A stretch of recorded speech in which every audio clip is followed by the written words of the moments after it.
ஆண்டவராகிய இயேசு கிறிஸ்துவின் நாமம் மகிமைப்படுவதாக. அவருடைய பெயரில் உங்களை வாழ்த்துகிறேன். இந்த நாளில் நாம் தியானிக்க இருக்கிற நபர் யூதாஸ். இவருடைய மரண தகவலை மத்தேயு 27 அதிகாரம் 5 வசனத்திலும், அப்போஸ்தலர் 1 அதிகாரம் 16, 17, 18, 19 வசனங்களிலும் நாம் பார்க்கலாம். இவர் நாண்டு கொண்டு செத்தார் என மத்தேயு சொல்கிறது. அவருடைய உடல் அவர் இறந்த பின் என்ன ஆனது என்பதை அப்போஸ்தலர் நடவடிக்கைகளில் பேதுரு பேசுகிறார்.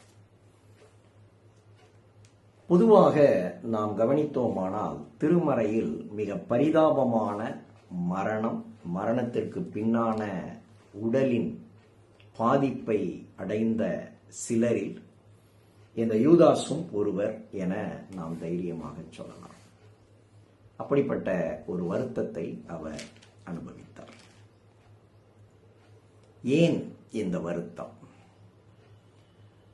யூதாஸ் இயேசு கிறிஸ்துவின் சீடராக சேர்க்கப்பட்டார் என்பது உண்மை.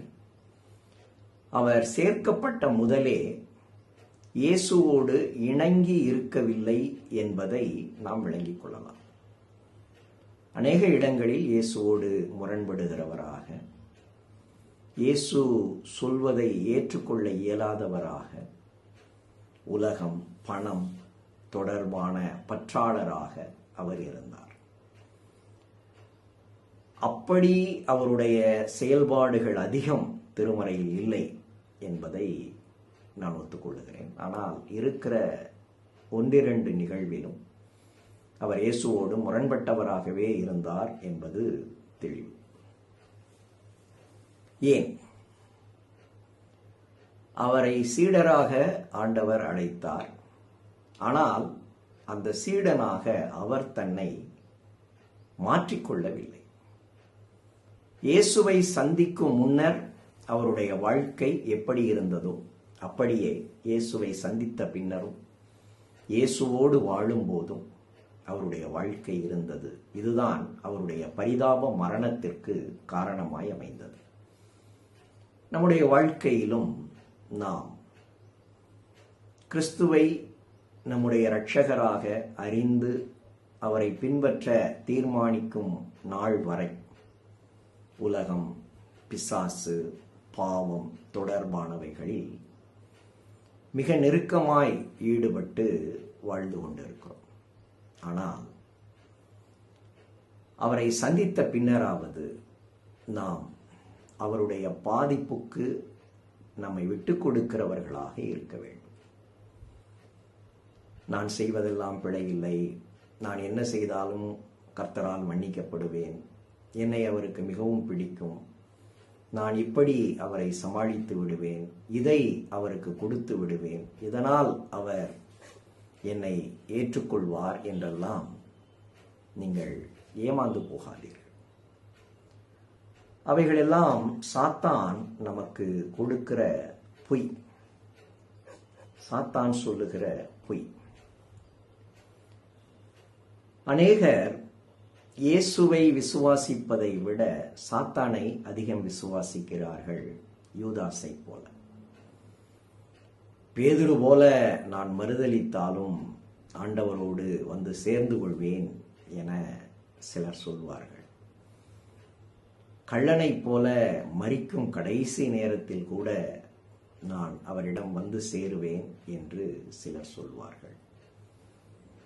ஏற்றுக்கொள்வோம், அவர்களுடைய கூற்றை நாம் ஏற்றுக்கொள்வோம்.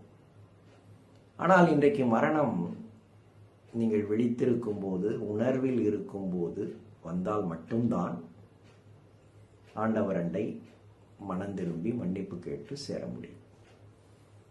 ஒருவேளை நீங்கள் உறங்கும் போதோ மரணத்தை நீங்கள் உணர்ந்து அதிர்ச்சி அடையும் நொடியிலேயோ வந்துவிட்டால் என்ன செய்வது? சில நாட்களுக்கு முன் டைட்டானிக் கப்பலை காண 5 அல்லது 6 பேர் ஒரு சிறிய நீர்மூழ்கி படகில் சென்றார்கள். அவருடைய மரணத்தை குறித்து தகவல் சொன்னபோது சொன்னார்கள், அவர்கள் உடல் நசுங்கினது. அந்த நசுங்கின வலி மூளைக்கு செல்வதற்கு முன் அவர்கள் உயிர் பிரிந்து விட்டது. தாங்கள் மரிக்கப் போகிறோம் என்பதை அவர்கள் உணருவதற்கு முன் இறந்து விட்டார்கள். இறந்த அந்த 5 பேருமே மிகப்பெரிய பணக்காரர்கள். செய்தியை கேள்விப்பட்டிருப்பீர்கள். என்றெல்லாம் மரணம் இப்படியெல்லாம் வருகிறது. எனவே நான் இன்னும் சில நாள் கழித்து மரிக்கும்போது வயதான பின்னர் என்றெல்லாம் உங்களுடைய ரட்சிப்பையும் மன்னிப்பு கேட்கும் ஜெபத்தையும் தள்ளி போட்டு கொண்டு இருக்காதீர்கள். இன்றே இப்பொழுதே கர்த்தரிடம் வந்து சேருங்கள். அவர் நம்மை சேர்த்துக் கொள்வார். அவரின் மன்னிப்பை பெற்ற பின் அவருடைய சீடர்களாக நாம் வாழ நம்மை விட்டுக் கொடுப்போம். கர்த்தர் நமக்கு உதவி செய்யட்டும்.